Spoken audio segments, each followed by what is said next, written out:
Hillary Clinton is struggling to hold on to her lead in Iowa, attending several Labor Day events in the Hawkeye State today. Right now, she's at a chicken fry in Hampton, Iowa. But Senator Bernie Sanders is gaining ground on her, as is Vice President Joe Biden, who is not even running yet. And her numbers are even worse in New Hampshire. Doug McKelway is live in Washington with those numbers. Hi, Doug. Hi, Leland. This new NBC Marist poll is proof that Hillary Clinton's campaign is faltering, and her handling of the email scandal is indeed hurting her pretty badly. The poll shows that the 10-point lead Clinton held in New Hampshire back in July is now completely erased. Worse for Clinton, Vermont Socialist Senator Bernie Sanders now leads her 41% to 32% in New Hampshire. She still holds the lead in Iowa, but Sanders gaining ground there too. 38% for Clinton, 27% for Sanders, and 20% for Biden. I always thought this was going to be a competitive primary, and I welcome that. I think that this is a contest. It's a contest of ideas, of policies, of, how we present ourselves to the American people. Well, one of the ways that Clinton is presenting herself to the American people is by resurrecting the so-called war on women, citing, among other things, some of Donald Trump's abrasive comments in recent weeks. That is drawing some return fire from a GOP candidate who's rising in stature.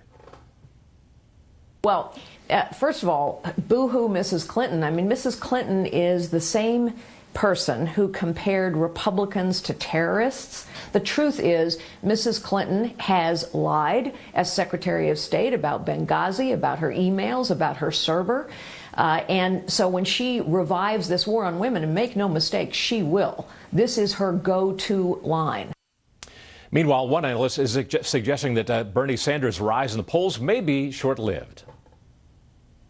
I think Bernie Sanders is going to do well in states like New Hampshire, which are very small states. Any states with major urban environments, he's going to get killed by Hillary. If blacks and Hispanics are voting, Bernie Sanders has no chance. Vice President Joe Biden, meanwhile, who has not yet announced his candidacy, has risen to 16% in New Hampshire. That's a 4-point jump from July. He sounded more like a candidate than ever at a rally in Pittsburgh today. He's expected to announce his intentions sometime this month. Leland? Doug McKelway live in Washington. Thanks, Doug. On the Republican side, Donald Trump can add conservative evangelical Christians to his fold. Polls are showing he is the preferred candidate, not just for all Republican voters, but also for the party's evangelicals. A Fox News poll from last month showing him doing even better than former Arkansas Governor Mike Huckabee, who is a former evangelical pastor, and Texas Senator Ted Cruz, who is the son of an evangelical pastor. Another poll out of South Carolina has Trump leading with 33% of evangelical Christians backing him. So why has this group flocked to Donald Trump, and what can his fellow GOP rivals do to gain ground with this group? Joining us now, former Missouri State Senator and author Jeff Smith and Scotty Nell Hughes of the Tea Party News Network. Thank you both for joining us. So, Jeff, what is Trump's appeal to evangelicals? Well, I think evangelicals are really frustrated within the Republican Party and really angry at the establishment. If you look back, from 1968 through 2000, Republicans dominated presidential elections, and then in the last 2 decades, they've dominated congressional elections, in large part by having candidates who promised that they would stop abortion up to 20 weeks, stop gay marriage, stop illegal immigration. And yet, these candidates used Republican grassroots evangelical volunteers to knock on the doors and man the phone banks to make those majorities possible. And yet, when they've gotten into office, they've cut taxes on dividend income, estate taxes, capital gains that have just helped the business class. So I think evangelical Christians feel deceived by the actions of Republican politicians who represent the so-called establishment. Scotty, Jeff mentioned abortion there. That's one issue on which Trump has changed his mind. There are several that would be of interest to the evangelical Christians. How do you account for his popularity with this group?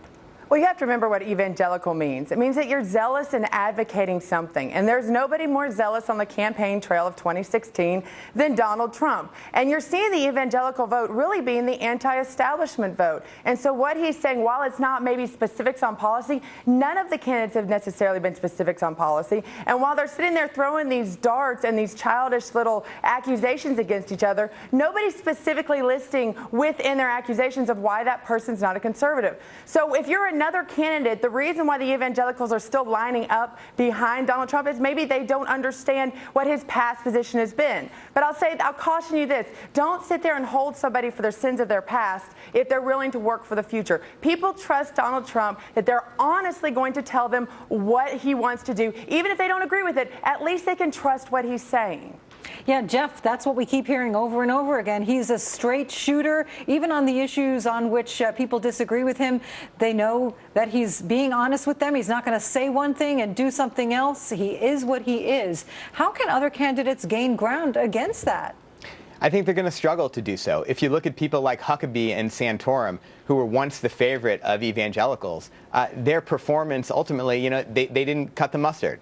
They weren't able to win. And evangelicals, if nothing else, I think, in my experience as a politician, they love strength. They want a winner.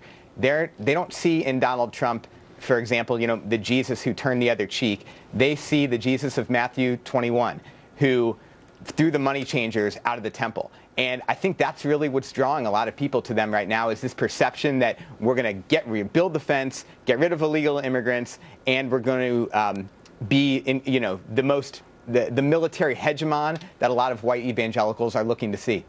So, Scotty, do you see Trump being the nominee, or is he going to just kind of wake up the other candidates to what the voters really want, and is someone else going to rise up and fill that void? Well, at this point, he's become Teflon Don for a reason. They've thrown everything at him from the other side, and it hasn't worked. So maybe the idea right now, and you're seeing it with the rise of Ben Carson and other conservative candidates, they're going to maybe possibly try to take him down with some of the people within his own base. Kasich can't do it, Jeb cannot. But whoever is the nominee, they're going to have to get the evangelical vote. 17 million stayed home in 2012. That's more than any other demographic that the GOP continues to talk about. They're going to have to talk to those evangelicals and motivate them to the polls in November if they want to beat whoever the Democrat candidate is. All right, Scotty Nell Hughes and Jeff Smith, thank you both so much. Thank you for having me.